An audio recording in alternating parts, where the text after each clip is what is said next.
Hey guys, Buildzoid here, and today we're going to be taking a look at the HIS or XFX RX 480 flagship cards. And I'm calling these flagship because, as far as I know, both of them also make cheaper versions of their RX 480s, and these are the most expensive versions. So for HIS, which is, wait a minute, wrong freaking layer.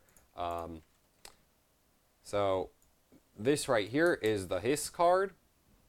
And that's the roaring X2 turbo thing with the lion on the heatsink and the blue fans.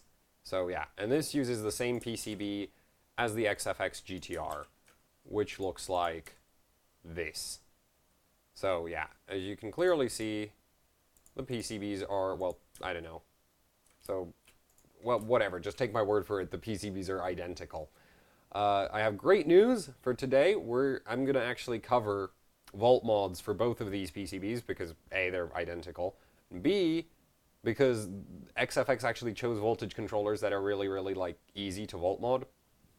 So I'm going to be covering what pins you need to, measure to ground, and then usual Voltmodding procedure. I'll point out where you need to start. Because unfortunately, I'd actually need to have the card in hand to give you actual Voltmod values. So that's a little bit unfortunate, but other than that, yeah. And this is obviously the XFX GTR card. So yeah, that's the most expensive one that XFX does, and I think it lights up. Either way, let's get on with the PCB analysis. So let's start off with identifying all the different voltages. First things first, core voltage is obviously right here, and it's taken care of by the 3567B voltage controller over there, and it feeds the GPU core. Down below that, we got the 0.95 volt rail. This takes care of display stuff inside the GPU core, and it's a fully integrated VRM, so the controller, the MOSFETs, the drivers, the everything is in this chip right here. So yeah, and we will cover how to Voltmod this on this card because this is the only one I could manage to find a datasheet for. And now I'm starting to suspect that many other manufacturers will use this same voltage control, like this same setup, because this has the same power spec as the reference card, but I think the manufacturer for this stuff is more popular than the one for the reference card's 0.95 volt. So yeah, so we'll Voltmod this as well. And moving on, finally, we have the two VRMs that I always don't know which one's which. So this is one of them, and this is the other. Both of them are a single phase, and I'm not sure which one does memory or which one does auxiliary, and they're not identical. This one has two low side FETs, this one has one low side FET, and that's a bit of a problem. So yeah, also there's a capacitor missing on one of them and not on the other, so I'm not sure which one's which, and without the card in hand, I can't check which one is which. So I'll try my best to work around that, but unfortunately I don't even know how much power consumption the auxiliary or the memory have exactly, because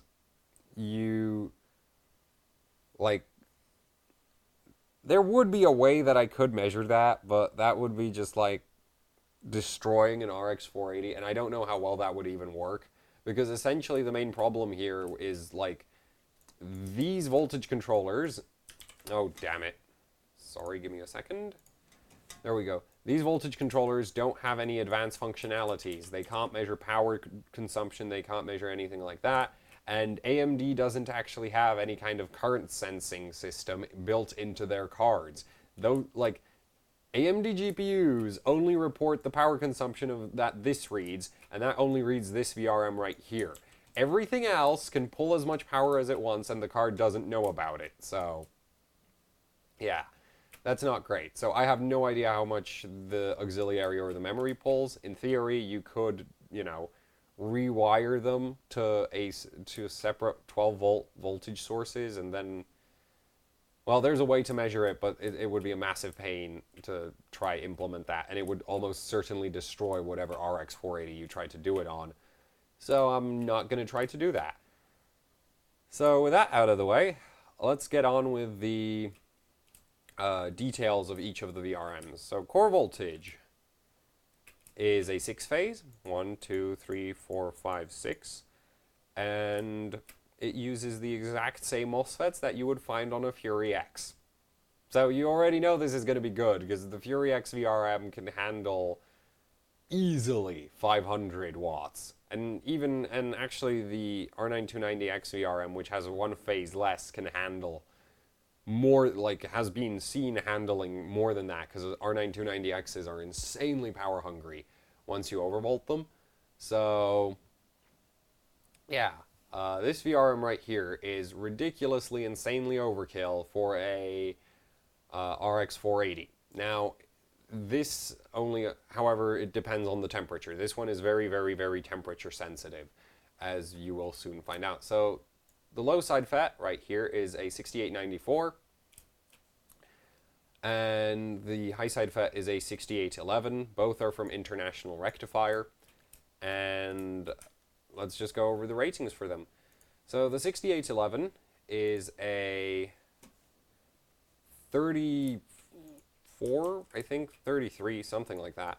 33 amps continuous at 125 degrees. And you know what, I already did the calculation with 34 once, so I'll just use 34. And that's at 125. However, if you pull the temperature down into something more reasonable, like say 90 degrees, you get 55 amps continuous. And the thing about high side FETs is that they do not run continuously. You turn them on for very short periods of time. That does not mean you can shove an massively larger amount of current through them, because turning them on and off actually produces enough heat to not let you run them, not let you run insane amounts of current through them, but you can run quite a bit more than the continuous rating. So with 6 of these here, worst case scenario, this VRM can deliver 325 amps at 90 degrees, which is, that's definitely achievable. That's a reasonable VRM temperature. If you put a good heatsink over this VRM, you can definitely run it at 90 degrees. Though the thing about these International Rectifier direct FETs is they tend to run really, really hot. They're not particularly efficient components. So they do tend to get pretty hot on their own. And so getting good heat sinking on them is pretty important. You can't run them without a heat sink very well. Partly because they don't really have a lot of surface area to dissipate heat into, and partly just because of their own design. So yeah, these run hot, but as long as you keep them, reasonably cool, 90 degrees isn't really cool, they can deliver stupid amounts of power. The low side FET here is 120 amps at 90 degrees and 72 at 125. So the high side is the one that's going to die first, because for a given rating, the continuous rating on that low side is well above 2 times the continuous of the high side. And so if you really want to push this VRM, your high side's going to burn up first. And that tends to have really, really bad side effects. Now, the good news is RX 480s don't pull nearly enough power for me to ever see this actually catching fire. You would have to intentionally run this VRM at 125 degrees, which actually wouldn't really be intentional. Just don't put a heatsink on it, don't put any airflow, put a stupid amount of voltage on the GPU core, and try to run 1400 megahertz, and you'll probably get this VRM into the 125 degree range, but I still don't think you're going to get enough power consumption to cause issues, unless you also combine it with FurMark. So yeah, you can kill this VRM. However, you'd need to intentionally try to do that, and you'd have to combine the stupidest possible, you'd have to do some really stupid things to achieve that, in my opinion. So FurMark, no heatsink on VRM, and intentionally really, really high core voltage. And you'd also have to disable all your power limits, because there's currently no BIOS that goes high enough for you to blow out this VRM. So good luck with that, but yeah, it can be done. Now, if we move further down, so actually no, so overall I think this core voltage VRM is great. It's not as powerful as the Strix though. The Strix can do 360 amps at pretty much any temperature, whereas this you actually need to run it pretty cool to get similar current capabilities to that of the Strix. So yeah, but still a very nice VRM and definitely massively overkill for an RX 480. So if you're not completely stupid, as in run for mark, disable power limit, slam core voltage, and raise core clock a lot, you'll be fine. So definitely a good VRM right here. 0.95 volt, this is an 8 amp VRM. That's the same exact thing as reference. Again, I don't know how much 0.95 volt pulls. So I don't know if 8 amps is overkill or cutting it really close. However, what I can tell you is this pin right here is voltage sensing for this here VRM.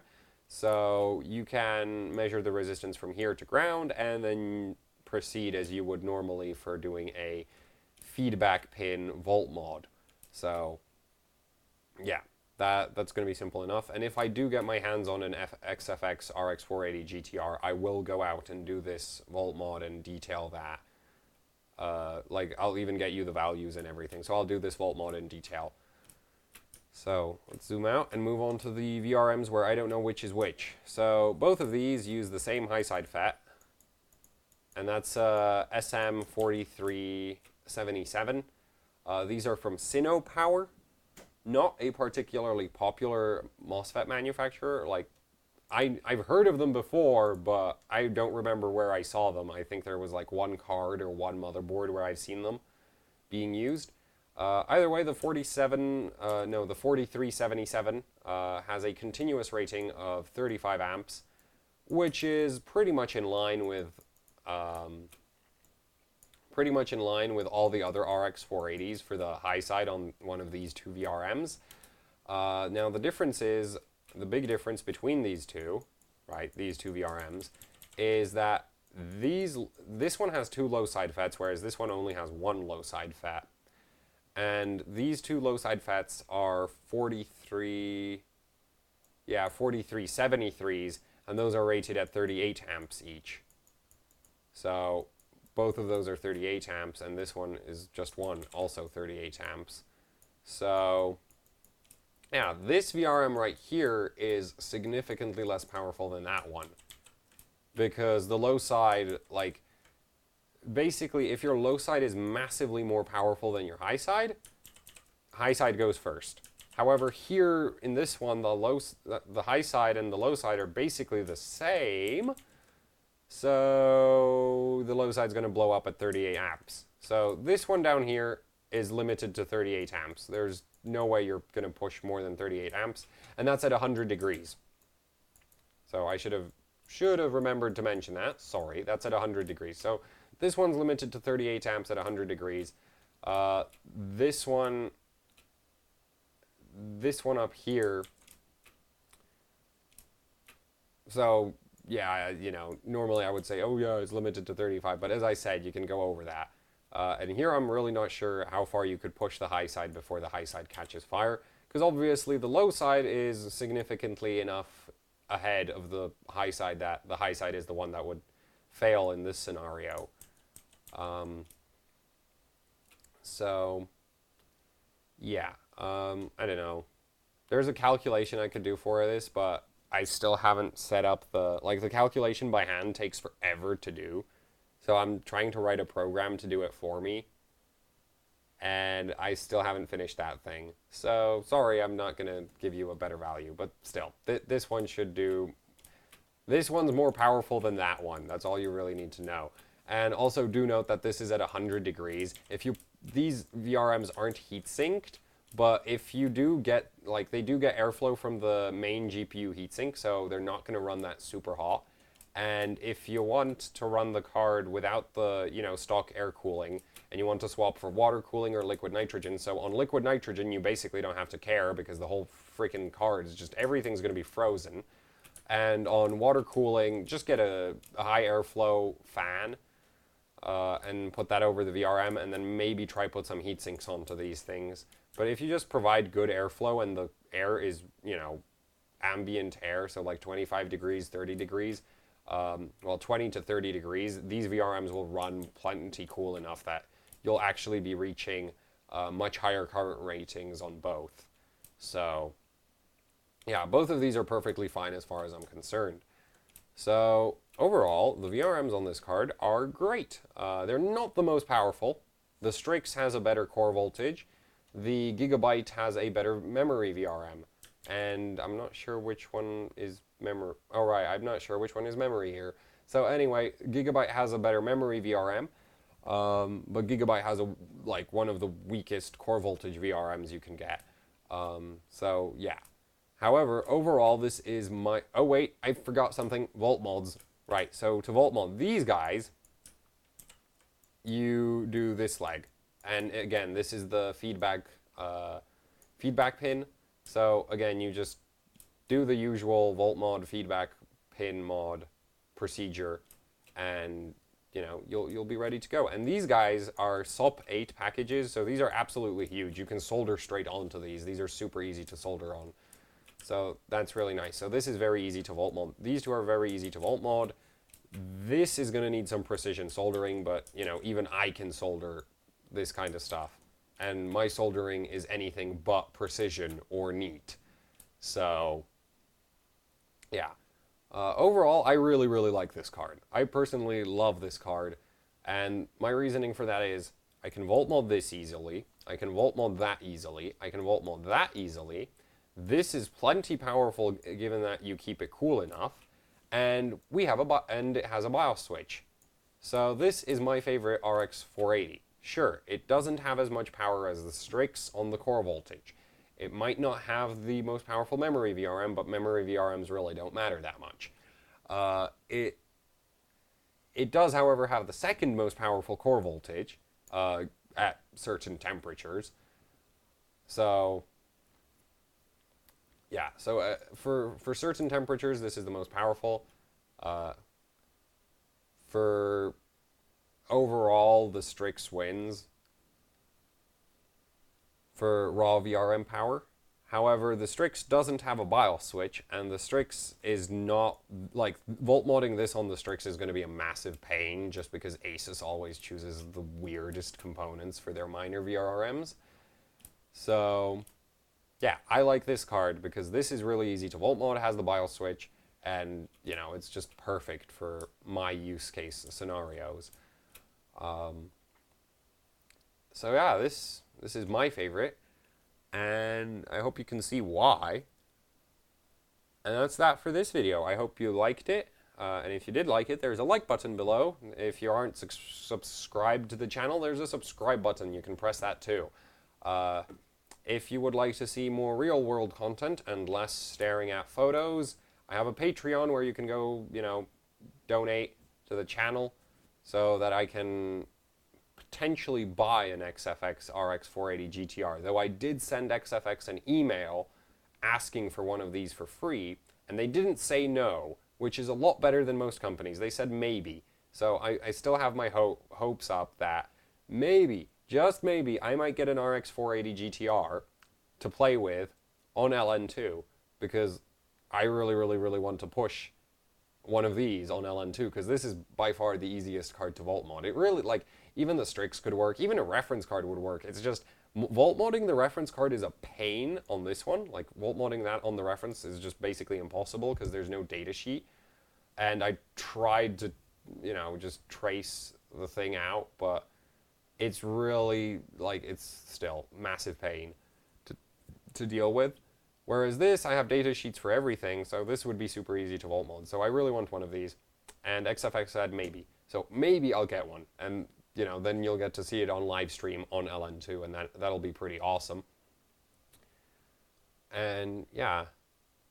So that's that. And there's still 2 more RX 480s left. I haven't covered the MSI Gaming, and I still need to cover the XFX RX 480 RS. Horrible name. There's too many R's in that. No, too many loose letters in that. So the RS is like XFX, the budget RX 480 from XFX. And currently that one is the cheapest in the UK. So yeah, and I'll be taking a look at that card sometime soon. Unfortunately, I can't do the MSI. So everybody who goes into the comments and is like, do the MSI, do the MSI. I'm sorry, I can't do the MSI because there's no data sheets for the components on that card. So I can't do that one. I have other good news. I will soon be doing a video explaining how VRMs work, because I finally sort of figured out how to actually structure that video, because for the longest time, my main issue with doing that video was that it was basically going to run for like an hour, and it was not good from my point of view, because it just, like, I don't like writing scripts. I like having like a natural flow to my videos, even if my flow of, you know, talking is not that natural. But basically I decided, yeah, I want to do it the same way I do everything else, and that means not scripted, and that means I need to get everything organized, and that took forever. So there will be a VRM, how VRMs work video coming up very, very, very soon, whenever soon is. So, yeah. That's that for this video, and see you next time.